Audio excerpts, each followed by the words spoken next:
Welcome to my YouTube channel Sangharsh online class में मेरे सभी दोस्तों को स्वागत है। और आज की इस वीडियो में हम लोग त्रिकोणमिति स्टार्ट करने वाले हैं, यानी कहने का मतलब जो हमारे एग्जाम के पॉइंट ऑफ व्यू से कितना इंपॉर्टेंट है। तो हमारा चैप्टर सबसे पहला है कुछ त्रिकोणमिति, इंग्लिश में बोलते हैं कुछ ट्रिगोनोमेट्री। सबसे पहले जानेंगे कि ट्रिगोनोमेट्री क्या होता है, समझिए बात को।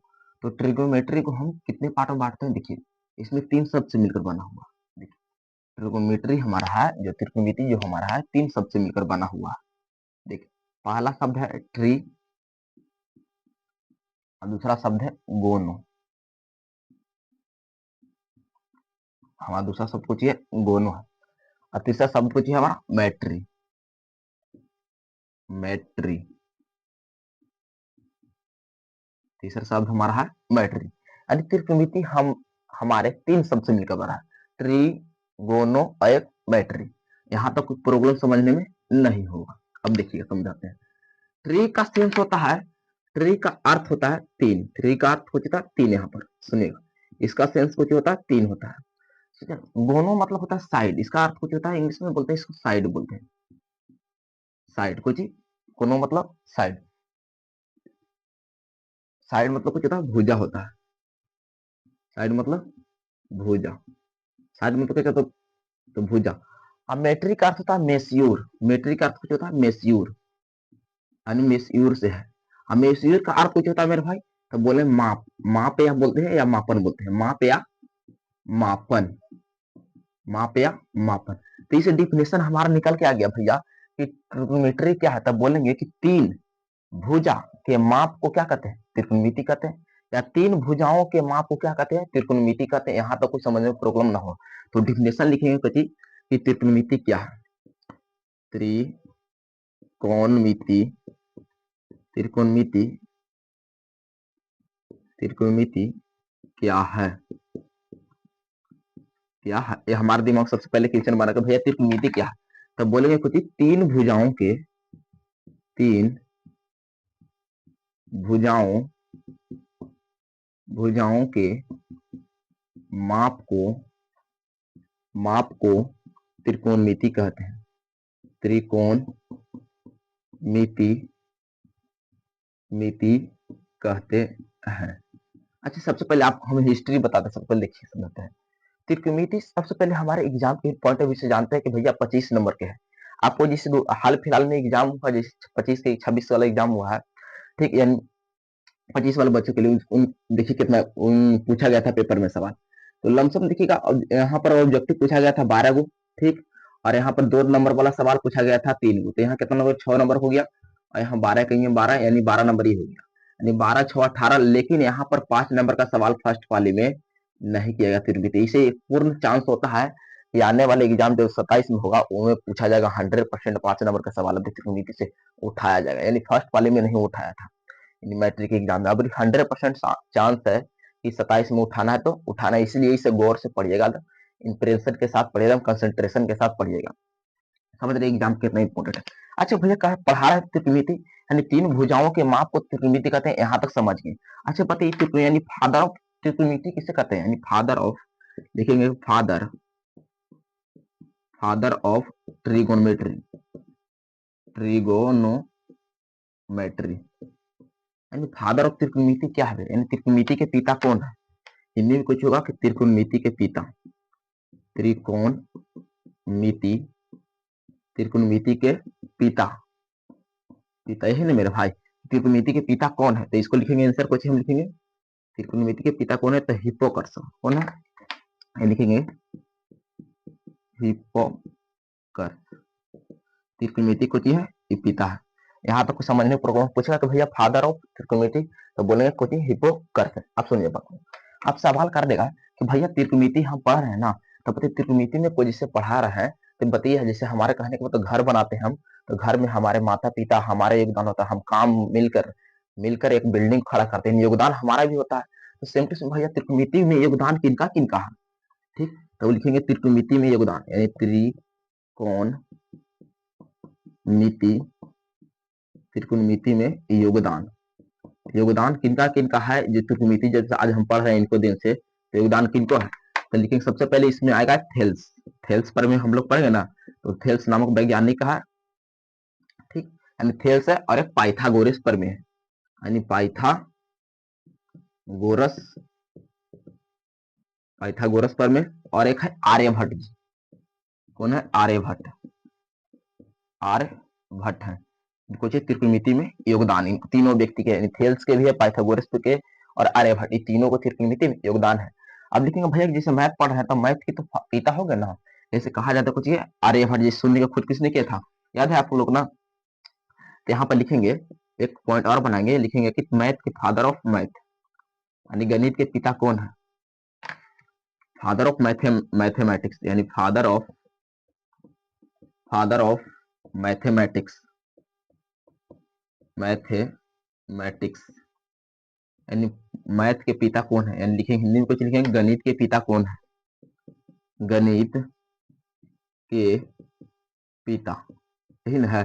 गणित के पिता कौन है, तो आंसर कुछ लिखेंगे हम दोस्त, लिखेंगे गणित के पिता कौन है, तो बोलेंगे आर्कमिडीज, आर्कमिडीज। पूछे त्रिकोणमिति के पिता को, सॉरी, पूछे मैथ के पिता कौन है, तो बोलेंगे आर्कमिडीज है। यहाँ तक प्रॉब्लम समझने में न होगा। अच्छा, हम सबसे पहले हम कोशिश पढ़े त्रिकोणमिति क्या है। त्रिकोणमिति को हम कितने पार्ट में बांटे? 3 पार्ट में बांटे, जिसमें कौन 3 शब्द मिलकर भैया? 3 शब्द मिलकर है, त्रिगोणो और मेट्री। त्रि के अर्थ समझे कि 3 होता है, गोनो के अर्थ कुछ साइड, साइड के हिंदी को बोलते हैं भुजा बोलते हैं। मेट्री किस शब्द से मिलकर? तो मैस्यूर शब्द से मिला है, मैस्यूर के अर्थ कुछ होता है माप। तो यानी 3 त्रिकोणमिति, 3 को भुजा के माप को क्या कहते हैं? त्रिकोणमिति कहते हैं। यहाँ समझिए पूछे, उसके बाद हम लोग समझे कि फादर ऑफ त्रिकोणमिति, यानी त्रिकोणमिति के पिता कौन है, तो बोले हम लोग हिप्पोक्रेटस है, ठीक। उसके बाद हम पढ़े कि भैया जो हम त्रिकोणमिति है, त्रिकोणमिति योगदान किनको है, तो थेल्स के है, पाइथागोरस के, आर्यभट्ट के लिए है। उसके बाद हम लोग भैया पढ़े कि मैथ हम लोग पढ़ रहे हैं भैया, तो मैथ में भैया बताइए गणित, यानी गणित के पिता कौन है, तो बोलेंगे आर्कमिडीज है। यहाँ तक भी कोई प्रॉब्लम समझने में न हुआ, तो यहाँ तक कोई दिक्कत न। अब हम लोग इसको क्लीन करते हैं, हमारे साथ नोट डाउन करते चलिएगा, और समझ में आ रहा है मेरे भाई तो वीडियो को लाइक करिए और दोस्तों के पास शेयर करते रहिए। समझिए, यहाँ तक तो हम लोग समझ चुके हैं। अब एक चीज दिमाग में हमको सेट हुआ ना, कि भैया त्रिकोणमिति है, त्रिकोणमिति मतलब कहने को 3 से आ रहा है, यानी 3 मतलब कुछ भुजा भुजा का इसमें कुछ यानी इसमें जुड़ा हुआ है, तो हाँ समझिए बात को। तो नोट पॉइंट यहाँ पर लिखेंगे ना, नोट लिखिएगा कि त्रिकोणमिति में हमें, त्रिकोणमिति में कौन सा त्रिभुज को पढ़ेंगे भैया, तब बोलेंगे, लिखेंगे कि त्रिकोणमिति में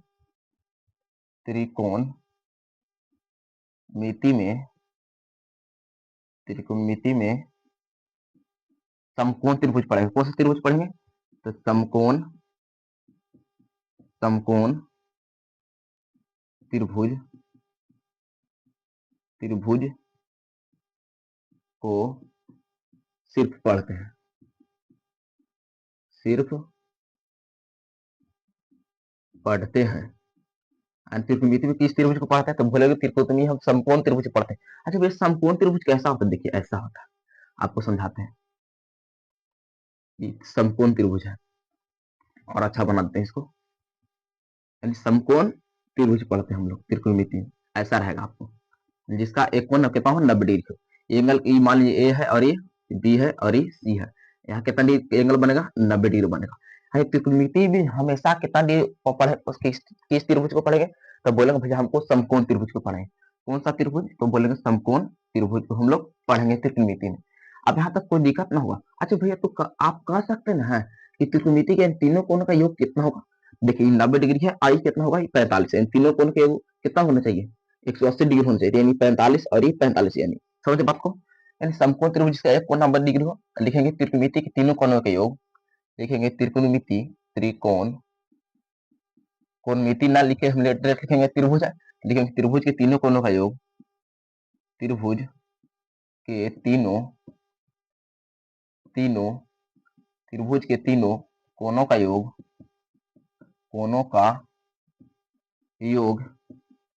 योग कितना होगा, तो 180 डिग्री होगा। कितना, 180 डिग्री, यानी कहने का मतलब angle A plus angle B plus angle C बराबर कितना होगा, 180 डिग्री होगा। यहाँ तक प्रॉब्लम समझने में नहीं हो, सब नोट पॉइंट है, इसको याद कर रखिएगा कि त्रिकोणमिति के तीनों कोणों का योग कितना होता है, 180 डिग्री होता है, यानी angle A angle B angle C बराबर 180 डिग्री होता है। यहाँ तक प्रॉब्लम न हो। अच्छा समझिए, कहने का मतलब भैया एग्जाम के समझ बहुत इंपॉर्टेंट है, हम इसको क्लास को तो न मिस करेंगे, यानी कि आज हमारा बेसिक क्लास है, यानी बेसिक क्लास करने को बेसिक कॉन्सेप्ट के साथ हम लोग चलें। तो हमारा सबसे पहले कॉन्सेप्ट यही रहेगा कि बताइए भैया त्रिकोणमिति है, त्रिकोणमिति वाला हम पार्ट देखें ना, इसको क्या कहेंगे, इसको क्या कहेंगे, सबसे बात को सुनिए। ये वाला इसको बोलते हैं, इंग्लिश में बोलते हैं इसको बेस बोलते हैं। कुछ बोलते हैं मेरे भाई, बेस बोलते हैं। और हिंदी में क्या चीज बोलते हैं, इसको बोलते हैं आधार बोलते हैं। क्या चीज बोलते हैं, तो आधार बोलते हैं। इंग्लिश में बोलते हैं बेस। बेस आप खराब ना समझिएगा, बेस। और नीचे वाला कुछ है आधार, जैसे घर उठता ना है तो नीचे पिलर दिया था ना, सबसे पहले बेस लिया जाता है ना, वही यानी आधार लिया जाता है। यानी बेस है, नीचे वाला बेस है।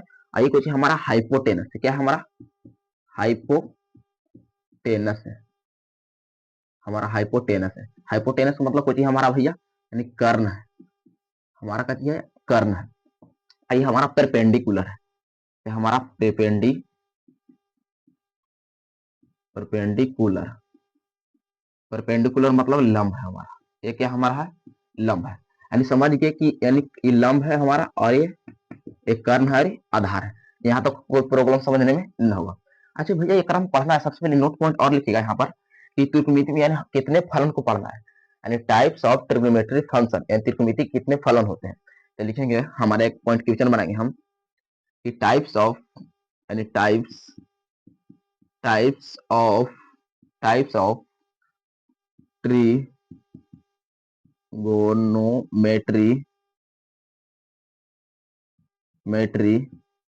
फंक्शन। त्रिकोणमिति के कितने फलन है, त्रिकोणमिति के फलन, त्रिकोणमिति के फलन के प्रकार, यानी त्रिकोणमिति के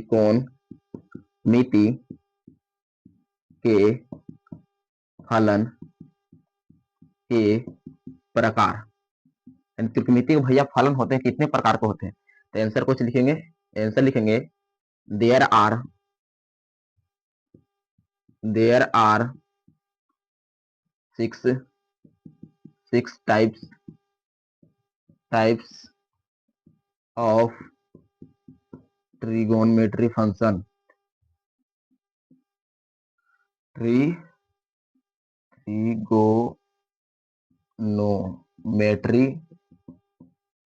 फंक्शन, यानी त्रिकोणमिति के कितने फलन होते हैं, तो बोलेंगे त्रिकोणमिति 6 प्रकार के। यानी त्रिकोणमिति के फलन के कितने प्रकार के होते हैं, तो बोलेंगे त्रिकोणमिति के फलन 6 प्रकार के होते हैं। हिंदी लिखेंगे कुछ त्रिकोणमिति के फलन के 6 प्रकार होते हैं, 6 प्रकार होते हैं। अब जानेंगे भैया कि कौन कौन होते हैं। ये तो समझ गए कि त्रिकोणमिति के फलन कितने प्रकार के होते हैं, तो बोलेंगे भैया 6 प्रकार के होते हैं। अब कौन कौन होते हैं भैया, तो हमारा पहला फलन है कुछ होता है, पहला हमारा फलन होता है साइन होता है, सुनिए बात।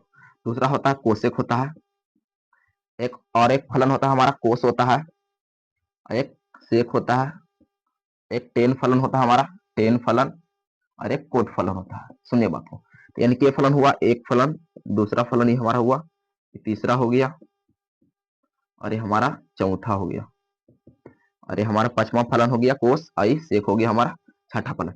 यानी समझ गए कि त्रिकोणमिति कितने फलन पढ़ना है, यानी 6 फलन।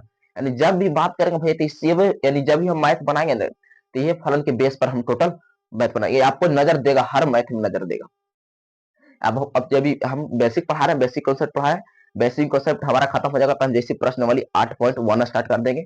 उसके बाद 8.1 खत्म होने के बाद तुरंत हम बेसिक कॉन्सेप्ट लाएंगे और 8.2 पढ़ाएंगे। यानी हर चैप्टर के बाद बेसिक कॉन्सेप्ट हम लोग पढ़ते चलेंगे। तो यहाँ पर समझ गए कि यहाँ पर पढ़े हम लोग त्रिकोणमिति की यानी त्रिकोणमिति हम हमेशा समकोण त्रिभुज पढ़ेंगे। एंड उसके बाद हम लोग पढ़ेंगे त्रिकोणमिति में तीनों कोणों का योग कितना होता है, यानी त्रिकोणमिति बोलिए त्रिभुज में तीनों कोणों का योग 180 डिग्री होता है। अर्थात हम कह सकते हैं कि एंगल बी और एंगल बी, एंगल ए और एंगल बी और एंगल सी बराबर 180 डिग्री होता है। इसमें पढ़े भैया कि ट्रिकोणमिति में यानी फलन कितने प्रकार का होता है। त्रिकोणमिति में हम लोग 6 फलन पढ़ेंगे। पहला साइन पढ़ेंगे, कोसेक पढ़ेंगे, कोस पढ़ेंगे, सेक पढ़ेंगे, टेन और कोट फलन पढ़ेंगे। इसी फलन पर हम लोग त्रिकोणमिति की ओर बढ़ते चलेंगे। तो अगला हमारा रहेगा यहाँ पर भैया कि बताइए जिस साइन है भैया, तो साइन की तो शॉर्ट फॉर्म, जैसे कहने का मतलब अभी बता रहे हैं, अभी कह रहे हैं जैसे मॉडर्न युग हो गया, तो कहने का मतलब पहले की इसको भैया, जैसे पहले लोग आदमी लॉन्ग लॉन्ग कपड़ा पहनता था कि ना, अब शॉर्ट पहनने लगा, एक मतलब भैया इसको भी लॉन्ग नाम होगा, लॉन्ग नाम। अब इसको शॉर्ट कर दिया कर, मतलब आपको कहने का मतलब ही ना है कि पहले का मतलब लॉन्ग आदमी कपड़ा पहनता था, अब कुछ होगी, अब मॉडर्न हो गया मतलब शॉर्ट पहनता है। एक मतलब पहले का लॉन्ग नाम था, यानी पूरा नाम था, बड़ा नाम था, अब एक शॉर्ट नाम यही ना है, यानी शॉर्ट नाम हम लोग यूज करते हैं हम लोग। तो मॉडर्न में हम लोग शॉर्ट नाम यूज करेंगे, लेकिन इसको पूछ देता है एग्जाम में कि बताइए कि इसको पुराना नाम क्या है, यानी पूरा नाम कुछ ही है, पूछ देता है 6 फलन के, तो आइए इसको 12 पूरा लिखते हैं। कह रहे हैं कि इसको बड़ा नाम कोची होता था, यानी पूरा नाम कोची होता है। तो यहाँ पर लिखेंगे हम लोग, हमारा सबसे पहले कॉन्सेप्ट है, यानी कॉन्सेप्ट हमारा फर्स्ट, यानी कॉन्सेप्ट यहाँ से अब हमारा स्टार्ट हो गया, यहाँ से इस एग्जाम में सवाल अब बनना स्टार्ट हो गया। कॉन्सेप्ट, कॉन्सेप्ट हमारा कुछ हो गया फर्स्ट। कॉन्सेप्ट फर्स्ट कुछ पूछा कि आपको पता है फलन होता है, तो साइन का पूरा नाम, साइन का पूरा नाम पूछेगा, पूरा नाम बताइए क्या होता है। दूसरी बात पूछेगा, बताइए कोस का पूरा नाम कुछ होता है, कोस का पूरा नाम। उसके बाद पूछेगा टेन के पूरा नाम, टेन का पूरा नाम, पूरा नाम बताइए, इसे भी याद कर लीजिएगा। और कोट का पूरा नाम, कोट का पूरा नाम। उसके बाद पूछेगा आपको बताइए शेख का पूरा नाम, शेख का पूरा नाम बताइए। उसके बाद आपको सवाल करेगा कोसेक, कोसेक का पूरा नाम। यहाँ से अब 6 फलन होता है, और 6 फलन के आपसे नाम पूछ सकता है एग्जाम में। देखिए, आप सबको पहले याद रखना पड़ेगा कि आपको याद करना बहुत भारी बात नहीं है। अब देखिए सबसे पहले क्या करेंगे हम लोग, अब ध्यान दीजिए, यानी साइन का पूरा नाम पूछेगा तो बोलेगा साइन होता है, SINE, साइन होता है। जबकि कोस से पूछेगा तो कोस साइन होता है, कोस साइन होता है, समझ बात को। यानी साइन के पूछेगा तो साइन, कोस के पूछेगा कोस साइन। एक हम टेन के लगा देगा, कुछ टेंजेंट कर दीजिएगा, टेन के टेंजेंट, यानी GENT, टेंजेंट। कोट को पूछा था कोजेंट, यानी कोटेजेंट, GENT लगा दिया लास्ट में, समझ गया। तो सेक के पूछेगा तो ANT लगा दिया लास्ट में, सेकेंड, यानी सेकेंड। ठीक, इसी प्रकार कोसेक था कोसेंट, कोसेक के कोसेंट, समझ बात को। एक में खाली ANT लगाया, एक में GENT लगा देना, एक में INE लगा देंगे। देखिए यहाँ पर लगाइए INE, एक में खाली E लगाए हैं, अब पहले से मिलकर दोनों बना देते, यहाँ बना दिए कुछ INE बना दिए, ये एन है, एन, आप कंफ्यूजन मत होइएगा। तो समझ गया, यहाँ पे साइन के पूरा नाम पूछे साइन, SINE बोलते हैं। जबकि कोस के पूरा नाम कोस साइन होते हैं, टेन के पूरा नाम टेजेंट, कोट के पूरा नाम कोटजेंट, सेक के सेकेंड, और कोसेक के कोसेंट। यानी 6 फलन के आप नाम समझ चुके हैं। यानी कॉन्सेप्ट हमारा फर्स्ट यहाँ से स्टार्ट हो गया। अब कॉन्सेप्ट हम लोग किसकी ओर बढ़ेंगे, सेकंड की ओर बढ़ते हैं, समझिए। अब सेकंड की ओर हम लोग बढ़ते, ये वाला समझ चुके थे ना कि हाइपोटेनस था, ये बेस था, ये परपेंडिकुलर था, यानी परपेंडिकुलर, परपेंडिकुलर कहने का मतलब कितना होता है, लंब। हमारा कुछ था, ये लंब था, ये लंब था। अब समझिए बात को, आपको हम समझा रहे हैं, यहाँ पर समझिए। अच्छा बताइए, कर्ण है ना, अब हमारा दूसरा कॉन्सेप्ट कुछ रहेगा, कॉन्सेप्ट 2। ये तो कॉन्सेप्ट हमारा समझ गए, अब हमारा कॉन्सेप्ट 2 रहेगा, कॉन्सेप्ट हमारा कुछ रहेगा 2। अब समझिए बात, कॉन्सेप्ट फर्स्ट समझ चुके हैं, आप कॉन्सेप्ट 2 पर तो ध्यान दीजिएगा थोड़ा सा, आपको हल्का ध्यान देने के लिए कह रहे हैं, कोई भारी ध्यान नहीं देना, हल्का ध्यान देना। अच्छा बताइए, त्रिकोणमिति कितने फलन बताए, 6 फलन। पहला कुछ बताए, बताए साइन बताए, उसके बाद कुछ बताए कोसेक बताए, उसके बाद हम लोग कोस बताए, फिर सेक बताए, फिर हम लोग टेन बताए, और एक कोट बताए। इन 6 फलन हम लोग बताए कि ना बताए। अच्छा आपसे सिंपल हम सवाल कर सकते हैं, बताइए कर्ण कैसे स्टार्ट होता है, के से का स्टार्ट होगा, का यानी के से का होता है, यानी का लिख सकते हैं। और जब हम कर्ण बोलेंगे तो आप समझिए कुछ ये, यानी के बोल रहे हैं, यानी के बोलेंगे तो समझिए कर्ण बोल रहे हैं, समझिए कोई दिक्कत ना है। अच्छा बताइए, आधार स्टार्ट कुछ ए से, यानी जब हम ए लिखेंगे तब समझ लिए कुछ लिखना भैया आप आधार लिख रहे हैं। लम यानी एल से लम, एंड जब हम एल लिखेंगे तब समझ लिए कुछ लम, यानी लम समझिए। एल लिखेंगे तो लम समझिए आप, के लिखेंगे तो कर्ण, और ए लिखेंगे तो आधार समझिए। यहाँ तो कोई दिक्कत समझने में ना है। तो सेम सेम ट्रिक लगा देना, कुछ लाल काका, यहाँ लगा देना लाल, लाल काका, के ए काका। आस्था पर कुछ कर दे, नीचे कुछ कर बटा लगा दीजिए, कुछ बटा लगा दीजिएगा। जब आपको हम सवाल करेंगे, बताइए कि साइन, बताइए कि साइन थीटा, यहाँ एंगल लगा देते हैं, देखिए यहाँ पर एंगल लगाते हैं, यानी साइन थीटा करते हैं, कोस थीटा, और ये टेन थीटा कर देते हैं। थीटा लगाने से कोई दिक्कत ना है, थीटा का स्थान पर 10 20 30 कुछ भी लिख सकती है, यहाँ कोई प्रॉब्लम ना है। आगे हम जब पढ़ाएंगे ना, यानी बेसिक कॉन्सेप्ट क्लास 2 पार्ट 2 लाएंगे ना, तो आपको फिर हम वहां पर क्वेश्चन करेंगे, इससे रिलेटिव करेंगे, क्वेश्चन करेंगे। उसके बाद हम लोग चैप्टर में इन करेंगे, तो मजा आ जाएगा। तो सबसे पहले आप सवाल करें, बताइए कि साइन थीटा का कुछ होगा, तो बोले मुझे एल से मतलब कुछ बताए, लंब बताए, और कैसे करना, यानी ई बटा चिन्ह हो गया, यानी साइन ई कुछ हो गया, बटा चिन्ह, यानी बटा का चिन्ह हो गया।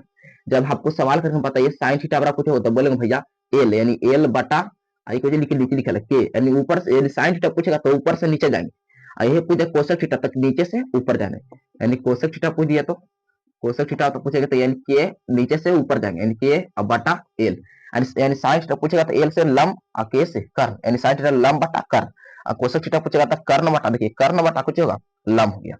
अच्छा बताइए यहाँ पर पता है कोस थीटा पूछेगा तो भैया भैया बोलेंगे कि आप ऊपर से नीचे जाएंगे, यानी कोस थीटा पूछेगा आधार बटा कर्ण होगा, अगर पूछे सेक थीटा बराबर तो नीचे से ऊपर जाएंगे, यानी कर्ण बटा आधार होगा। सेम टू सेम सवाल करें भैया कि टेन थीटा तो नीचे से हम डायरेक्ट ऊपर जाएंगे, यानी सॉरी ऊपर से नीचे जाएंगे, टेन थीटा लंब बटा आधार, जब तू देख कोट थीटा तो आधार बटा लंब होता है, यहाँ तक कोई प्रॉब्लम ना, यानी कोट थीटा पूछेगा तो नीचे से ऊपर जाएंगे, जबकि टेन थीटा पूछेगा तो नीचे से ऊपर आएंगे, यहाँ तक दिमाग में सेट हो गया, यहाँ तक कोई प्रॉब्लम नहीं होगा। आपको एक कॉन्सेप्ट और सिखा रहा है, समझे बताओ, यहाँ तक कोई प्रॉब्लम ना था कॉन्सेप्ट में, इसमें आपको सब कोई टीचर बताएगा, एवं हम सबको टोटल टीचर यही बताता है कि लाल काका लगाए, लेकिन दूसरा हम अपना कॉन्सेप्ट बता रहे हैं। चार कॉन्सेप्ट में त्रिकोणमिति के तो हम जितना 35 से 40 फॉर्मूला होता है ना बेन सब खत्म कर देंगे, ठीक। अब समझिए बात को, दूसरा हमारा कॉन्सेप्ट हो कॉन्सेप्ट समझ गए, अभी हमारा कॉन्सेप्ट कुछ रहेगा तीसरा, समझिए बात को, कॉन्सेप्ट हमारा तीसरा, सेम टू सेम यही फल रखना, कुछ करना सेम टू सेम यही फलन है, सेम टू सेम यही फलन रखना है, और जब हम चारों ट्रिक बताएंगे ना तो यही फलन के बेस पर टोटल एक चेंज नहीं करना, यही करें, खाली यहाँ नंबर एक है तो हम कुछ कर देंगे, अब दूसरा है ना, तो हमारा कॉन्सेप्ट कुछ है हमारा, यानी कहने का मतलब फॉर्मूला हमारा जो यहाँ से बनना स्टार्ट हो गया दूसरा बनना स्टार्ट हो गया, यानी कॉन्सेप्ट हमारा थ्री है। तो सबसे पहले क्या बताइए, आप कभी देखे हैं? हाँ देखिए आपको बताते हैं, ये ऐसा किसका चिन्ह है, तो बोलेंगे भैया खतरा क्या होता है। अच्छा बताइए, जैसे मान लीजिए दो व्यक्ति आप लड़ रहे हैं, सुनिए दिमाग यहाँ पर गौर कर ध्यान दीजिए, यहाँ पर समझने का प्रयास करिएगा, कॉपी कलम भी रोक दीजिए नोट करने के लिए। अब समझिए दो व्यक्ति आप लड़ रहे हैं, समझिए बात को, तो दो व्यक्ति में लड़ेंगे तो खुद मान लीजिए कि जान से लड़ रहे हैं, यानी कि आपको जान ले सकते हैं या तो जान हम दे सकते हैं, समझ बात। तो बताइए अगर इसी में से कोई एक आध को तो खत्म हो जाएगा, यानी जब लड़ेगा मेरे भाई तो एक में से एक आध को तो कोई खत्म हो जाएगा, यानी खत्म होने का चिन्ह पूछे था, ऐसा होता है, यानी खत्म के होता है, बोलेंगे भैया एगो तो फिक्स खत्म हो, एगो तो कोई खत्म हो, यानी एगो बचेगा या तो एगो खत्म हो जाएगा कन्फर्म, यानी सेम टू सेम, यानी डेंजर का चिन्ह होता है, यानी डेंजर, ये दोनों में से जब दो व्यक्ति लड़ता है तो एगो खत्म हो जाता है, यानी दोनों इहो दो मिला दीजिए तो इहो लड़ेगा, और ये दोनों मिला दीजिए तो इहो दो लड़ेगा, एक मतलब भैया जब बोल रहे हैं कि दोनों लड़ेगा, इस सब कुछ भैया लड़ेगा तो के व्यक्ति खत्म हुआ, तो भैया यानी दो लड़ेगा तो एगो फिक्स हो खत्म होगा, यानी दो लड़ेगा तो एगो फिक्स खत्म होगा, यानी दो लड़ेगा तो एगो फिक्स खत्म हो गया, यहाँ तक समझ गए, एक मतलब यहाँ तक सूत्र हम बना दिए।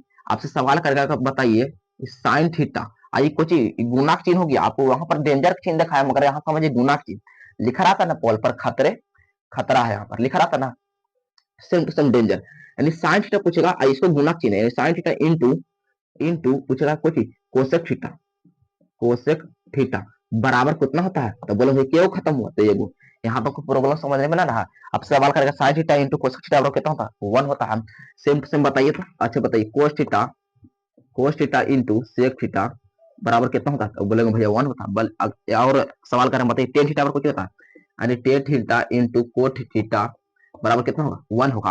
आपसे सिंपल सवाल करेंगे आप कंफ्यूजन होते हैं। अच्छा बताइए हमको टेन थीटा सिर्फ चाहिए तो कुछ भैया ये गुना में है, कोट थीटा इशारा है तो कुछ भागा में जाए, 1 बटा कुछ हो गया कोट थीटा हो गया, यहाँ तो समझने में कोई प्रॉब्लम ना, ये तो बहुत इजी था, हम सोचे कितना भारी सूत्र होता है त्रिकोणमिति, अरे भैया जब दिमाग में सेट कर देंगे, हमारे साथ सिर्फ बने रहिएगा, नया है तो चैनल को सब्सक्राइब जरूर कर लीजिएगा।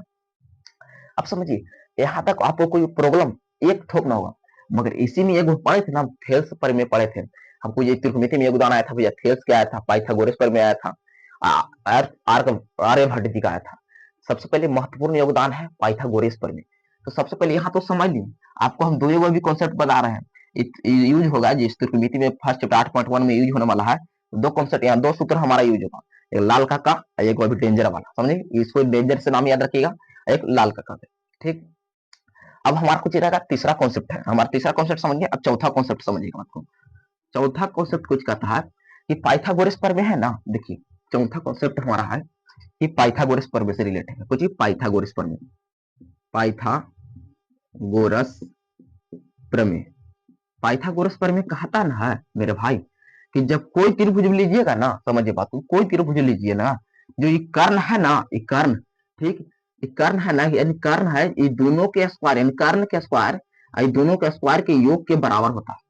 कहने का मतलब भैया अगर मान लीजिए 5 है ना, ठीक, तो 5 के स्क्वायर करिए, मान लीजिए 3 हम लेते हैं, ये 4 लेते हैं और ये हम 3 लेते हैं, समझ बात, यानी 5 के स्क्वायर करिए, ठीक, बराबर होगा किसको, 4 के स्क्वायर 3 के स्क्वायर है, दोनों के योग के अगर 5 के बराबर होता है तो पाइथागोरस प्रमेय को पालन करता है, वरना नहीं पालन करता।